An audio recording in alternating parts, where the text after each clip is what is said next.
जय गुरुदेव। चरणों की गति का ध्यान।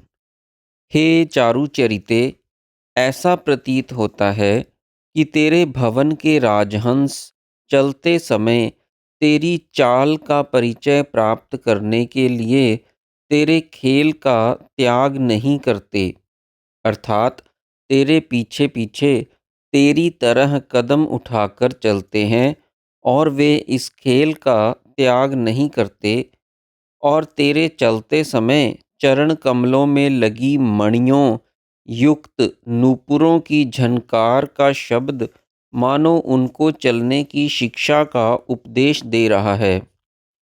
स्त्रियों की चाल की हंस गति से उपमा दी जाया करती है, परंतु भगवती की चाल से हंस स्वयं चलने की शिक्षा ग्रहण कर रहे हैं।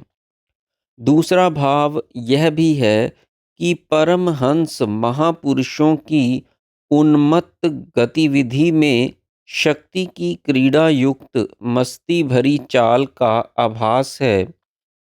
जीवन मुक्त परमहंस की भगवती के भवन के राजहंस हैं। पलंग का ध्यान। ब्रह्मा, हरि, रुद्र और ईश्वर द्वारा रक्षा किए जाने वाले मूलाधार, स्वादिष्ठान, मणिपुर और अनाहत चक्र तेरे मंच के चार पाए हैं, अर्थात चारों तेरा मंच बनाते हैं। उसी पर बिछी हुई स्वच्छ छाया की बनी हुई कपट रूपी माया की चादर शिव है, जो तेरी प्रभा के छलकने के कारण अरुण दिख पड़ने से ऐसा प्रतीत होती है मानो श्रृंगार रस शरीरी बनकर दृष्टि में कौतूहल उत्पन्न कर रहा है। शिव शक्तियात्मक प्रथम स्पंद आज्ञा चक्र में सदाख्य अर्थात अर्धनारीश्वर शिव विशुद्ध चक्र में ईश्वर रुद्र विष्णु ब्रह्मा क्रमशः नीचे के चारों चक्रों के अधिदेव हैं। रुद्र विष्णु और ब्रह्मा शुद्ध विद्या के अंतर्गत हैं और जीव माया के अंतर्गत हैं। अन्य 24 तत्वों की संघात रूपी देह अशुद्ध करती हुई विशुद्ध चक्र में अपने विशुद्ध रूप में विराजने लगती है। हम ऊपर भी एक स्थान पर कह आए हैं कि प्रसुप्त अवस्था में शक्ति का स्थान मूलाधार के पास सुषुम्ना से बाहर और जागने पर सुषुम्ना के भीतर स्वाधिष्ठान चक्र में है, परंतु विशुद्ध स्वरूप में वह विशुद्ध चक्र में ही रहती है। इस श्लोक में भगवती के इसी रूप का वर्णन है। इस श्लोक के साथ 38वें श्लोक को एक बार फिर पढ़ लेना चाहिए। यहाँ व्योमेश्वर और व्योमेश्वरी का चित्र खींचा गया है। शिव को यदि स्वच्छ छाया घटित आकाशमयी मायावी चादर सदृश समझा जाए, तो शक्ति को उसमें स्फटिकवत झलकने वाली अरुणिमा समझना चाहिए। श्री चक्र को भी भगवती का मंच कहा जा सकता है। ईशान कोण में ईश्वर, अग्नि कोण में रुद्र, नैऋत्य कोण में विष्णु और वायव्य कोण में ब्रह्मा समझना चाहिए, अथवा पूर्व में ब्राह्मी, दक्षिण में रौद्री, पश्चिम में कौमारी और उत्तर में वैष्णवी मातृदेवता, अर्थात प्रत्येक की शक्ति को देव के वाम ओर में देखना चाहिए, जो चारों द्वारों पर स्थित हैं। श्री चक्र को आकाश रूपी स्फटिक का बना हुआ समझना चाहिए। उस पर शिव रूपी चादर और अरुणिमा रूपी शक्ति है। वैंदव स्थान पर शक्ति का आसन है। श्री चक्र की रश्मियों दशों दिशाओं में भुक्ति मुक्ति सहित अणिम आदि सिद्धियों के रूप में फैल रही हैं। यहाँ तक भगवती के अंगों का पृथक पृथक ध्यान बताकर इस श्लोक से पूरे शरीर का ध्यान कहा गया है। पूरे शरीर का ध्यान। शंभु की करुणा की जगत की रक्षा करने के लिए मानो जो काचित अरुणा है, सर्वत्र जय हो रही है। अर्थात अरुणा भगवती के केश स्वाभाविक सरलता लिए हुए घुंघराले अर्थात कुटिल हैं। मंद मंद हंसी मुख पर है। गात्र अथवा चित्त शीरीष की आभा लिए हुए हैं। कुछ पत्थर सदृश कठोर हैं अथवा स्फटिक की शोभा युक्त हैं। मध्य में कटी भाग अति पतला है और नितंब भारी हैं। पाठांतर को ग्रहण करने से शरीर के स्थान पर चित्त और नितंब के स्थान पर कुचों का दोबारा वर्णन हो जाता है। चित्त को स्फटिक से उपमित किया जा सकता है, परंतु देह की शोभा का वर्णन किया जाना अधिक उपयुक्त लगता है और कुचों को दोबारा न बताकर नितंबों का भी वर्णन आना अति आवश्यक है। इसलिए हमने पाठांतरों को पृथक दिखा दिया है। शंभु की करुणा और अरुणा दोनों एक ही हैं। अरुणा भगवती का एक नाम है और उसके अरुण वर्ण के कारण प्रसिद्ध है। करुणा भी क कार पूर्वक अरुणा ही है, इसलिए क कार से काचित का भाव व्यक्त होता है। काचित का अर्थ कोई होने से करुणा को अरुणा का एक अंश समझना चाहिए, अर्थात पराशक्ति अरुणा जिसको कोई नहीं जान सकता, वह शंभु की करुणा के रूप में ही जानी जा सकती है।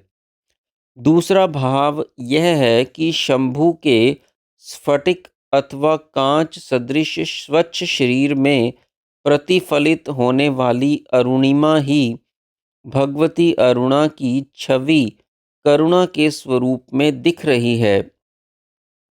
कुटिलता, हिंसा और कठोरता करुणा के विरोधी भाव होते हैं। दया का मंद पड़ना भी एक कमी का लक्षण है और किसी भाव का तनु होना उसके क्षीण होने का पूर्व रूप है। इसलिए शंभु की करुणा में कुटिलता, हिंसा, कठोरता, मंदपना और तनु का भाव नहीं होना चाहिए, क्योंकि शंभु की करुणा के रूप में जगत की रक्षा के लिए ही अरुणा ने यह रूप धारण किया है। अराल का अर्थ कुटिल होता है, परंतु कुटिलता भगवती के केशों की शोभा बढ़ा रही है।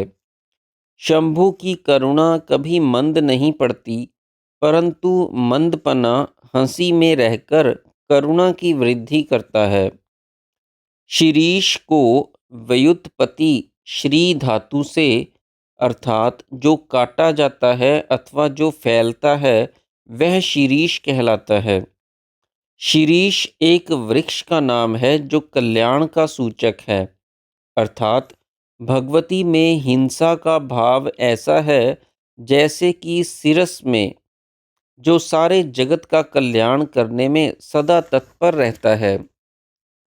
जैसे कुटिलता को भगवती ने केशों में धारण करके उसकी शोभा को बढ़ाया है और फिर भी पीठ पर पीछे की ओर फेंक दिया है, इसी प्रकार कठोरता भी दया का विरोधी भाव है।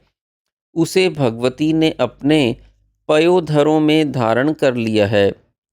दूध पिलाकर पोषण करने वाले स्तनों में कठोरता रहने पर भी वे दयाद्रता से टपकते रहते हैं, क्योंकि भगवती का सारा शरीर शीरीष वृक्षवत कल्याण वपु है। शंभु की करुणा में कुटिलता, हिंसा और कठोरता के विरोधी भावों का स्थान कहाँ है? वे इतने दयालु हैं कि उनकी करुणा में कभी कमी नहीं आती। वह सदा सर्वदा पूर्ण है। फिर तनु अथवा क्षीण होने की तो संभावना ही कैसे हो सकती है? इसलिए वह पृथु अर्थात महती करुणा है। पृथु भाव भगवती ने नितंबों में धारण किया हुआ है। नीचे नितंब भाग का भारीपन स्थिरता का द्योतक है, अर्थात शंभु की करुणा नित्य है। परंतु भगवती का कटी प्रदेश अति तनु भी है।